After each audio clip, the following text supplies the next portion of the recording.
Bella, may nakakaiyak na mensahe para kay Kim. Actress, may balik na sagot.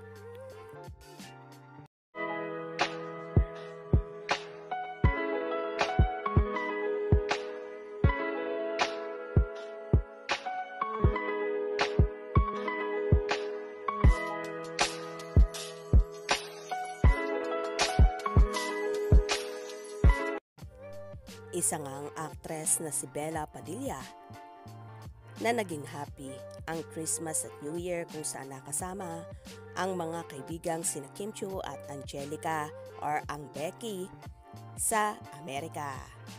Sa tagal ng panahon na di ulit nagkakasama ang tatlo, kaya naman sinulit nila ang pagkakataon at oras na na-reunite ulit sila sa Los Angeles.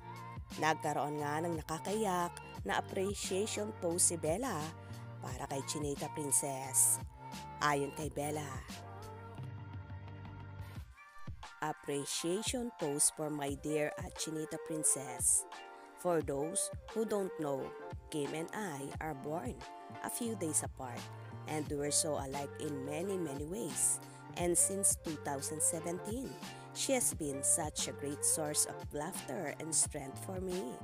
This trip was no exception. Thank you, Kimi, for making every small and big event the happiest ever.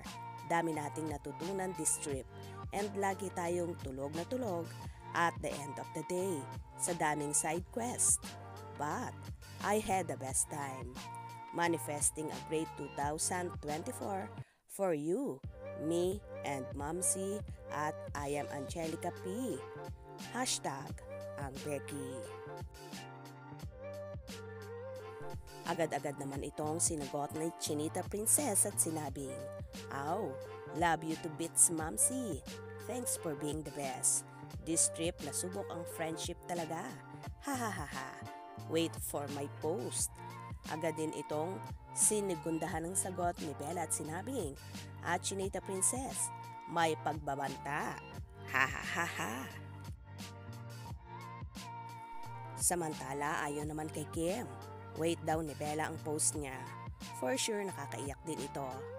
Sina Angelica at Bella ang totoong mga kaibigan ni Kim. Simula pa noong sila ang palaging nakaalalay kay Kim, lalo na sa naging breakup nito sa ex-jowang si Sian Lim. Sila rin ang palaging nagdadamayan sa lahat ng bagay.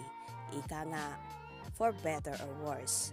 Diyan mo makikita ang kanilang pagiging tunay na magkakaibigan. Pinatunayan naman ng ang Becky, kahit hindi sila palaging magkakasama, pero andyan sila sa isa't isa para magdamayan at mag-advise. Anyway, present din sina Kim at Bella sa naging kasal ni Angge na naganap bago matapos ang taong 2023. 12/31 ang naging date ng kasalan nina Angge at Greg. Kitang-kita naman sa tatlo na so happy sila sa muling pagsasama ng ang Becky. Congratulations kina Angelica at Greg Homan. More babies to come.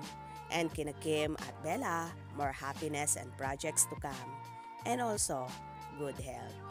Kaya naman tumutok at wag na wag pahuhuli sa mga maiinit na kaganapan.